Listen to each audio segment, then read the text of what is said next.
on lâche rien. On est gonflé à bloc. Parce qu'on veut vraiment que l'industrie se rassemble, se retrouve et transmette à travers les différentes animations, à travers le salon tout court, la passion de l'industrie.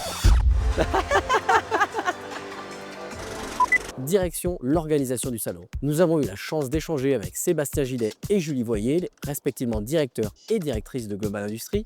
Comment se porte le salon cette année? Quels sont les grands enjeux et les tendances? Ils nous livrent leur vision de cet événement incontournable. Bonjour Sébastien, bonjour Julie. Bonjour. On est en plein cœur du salon. Votre premier ressenti après ce salon cette année? Heureux, on a le sourire avec Julie, on a le sourire déjà parce que les industriels ont le sourire et nous quand ils ont le sourire dans Daiya on est forcément content. On sent tout de suite qu'on était attendu au tournant à travers une typologie de visiteurs, à travers un contexte un peu plus compliqué et je pense qu'assez vite on est rassuré sur une belle édition qui était à l'image en tout cas de la dynamique de l'industrie. Ouais. Julie, un mot? Oui, c'est vrai que c'est un an de travail, mine de rien. Donc arriver à avoir ces 2500 exposants qui font cette démonstration de force, qui ont mis toute leur créativité, toute leur énergie, où on arrive à avoir ces machines qui fonctionnent partout, ces développements de nouvelles solutions, cette innovation, puis cette jeunesse aussi qui est là.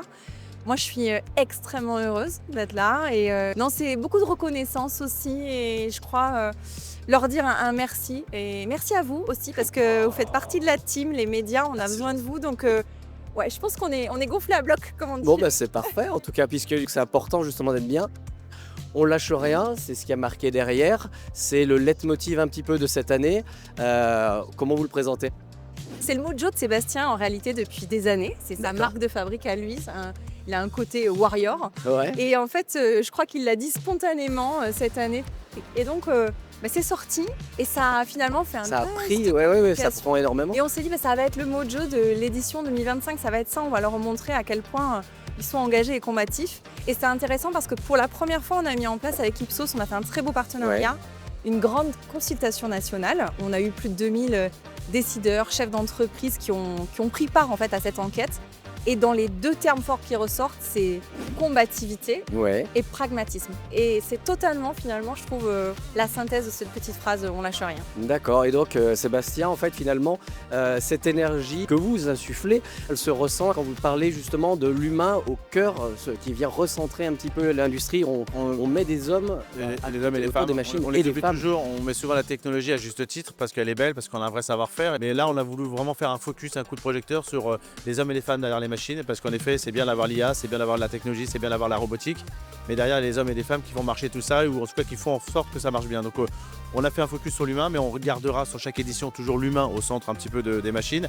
Et je confirme, le on lâche rien, vous avez vu, tous les industriels derrière signent, parce qu'on veut vraiment que l'industrie se rassemble, se retrouve dans un contexte toujours un peu plus compliqué. C'est ce qu'on a senti, nous, en tout cas, quand on s'est baladé sur la première journée dans les allées. On sent qu'il y a la volonté réelle de mettre l'industrie vraiment accessible et qu'on réamène le grand public à s'intéresser. Et donc, on sent que dans ce salon, vous avez vraiment mis tous les ingrédients pour qu'on avance dans cette direction. Les enjeux sont tellement importants aujourd'hui qu'il faut qu'on les protège, les industriels. On le dit souvent avec Julie, que l'agriculture, bien sûr, a l'importance, que c'est le cœur de la France, mais les industriels, c'est aussi l'âme de la France. Et de ne pas lâcher, c'est ça. De ne pas lâcher les efforts de 10 ans sur l'attractivité des métiers. Les jeunes doivent revenir à l'industrie et reviennent dans l'industrie. Et c'est justement ça ma question. Il y a des fois un défaut d'attractivité des métiers et on n'arrive pas forcément à ramener les jeunes dans l'industrie alors qu'elle est pleine d'opportunités. Qu'est-ce que vous avez proposé? Déjà sur Global Industries, on a 8000 jeunes, personnes à la recherche d'un emploi ou créateurs d'entreprises qui se déplacent. Mais c'est vraiment la jeunesse majoritairement. C'est hyper important d'avoir la chance d'avoir un outil pédagogique comme Global. Donc nous, on essaye d'utiliser toutes les composantes finalement d'un événement comme celui-ci pour attirer les jeunes. On fait des visites guidées avec des jeunes qui parlent à des jeunes. On a des scènes inversées où c'est les jeunes qui s'expriment.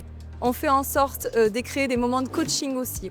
On met la découverte des métiers avec le concours des Golden Tech qui permettent de découvrir 15 métiers industriels et d'avoir des professionnels qui se challengent. Et c'est un vrai concours de l'industrie. Complètement. Voilà.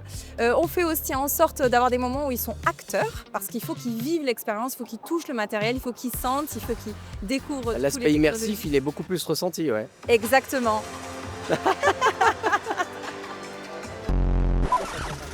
Et Et donc tout ça pour vous dire que oui, c'est essentiel. Et les défis qu'on a montrés, c'est que justement, les jeunes doivent comprendre qu'on se déplace grâce à l'industrie, qu'on communique grâce à l'industrie, qu'on mange grâce à l'industrie, qu'on vit grâce à l'industrie. Donc c'est tout ça qu'il faut qu'on arrive à remettre en fait dans le conscient de chacun.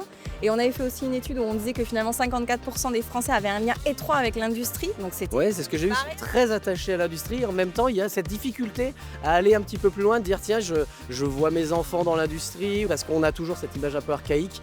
Et finalement, la casser, mettre un mur transparent où on peut regarder un peu comme les journées usines ouvertes qui sont lancées aussi le mois prochain, où on ira bien sûr.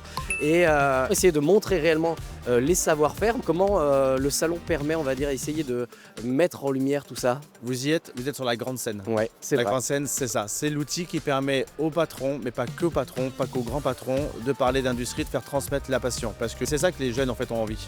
C'est aujourd'hui que c'est pourquoi je fais ce métier-là. C'est quoi le sens de ce travail-là? C'est quoi le sens de mon entreprise? Donc on essaye à travers la grande scène, à travers les différentes animations, à travers le salon tout court, de transmettre la passion de l'industrie et qu'une nouvelle fois, elle l'a dit, il y en a partout de l'industrie. Mais quand on n'y est pas dedans, on ne le sait pas. On s'en rend pas compte. Bon c'est parfait. Est-ce que vous avez un dernier mot avant que je vous laisse repartir à votre grand programme? on lâche rien. On lâche rien. On lâche rien. Parfait. Merci beaucoup Julie, merci beaucoup Sébastien. Merci à vous.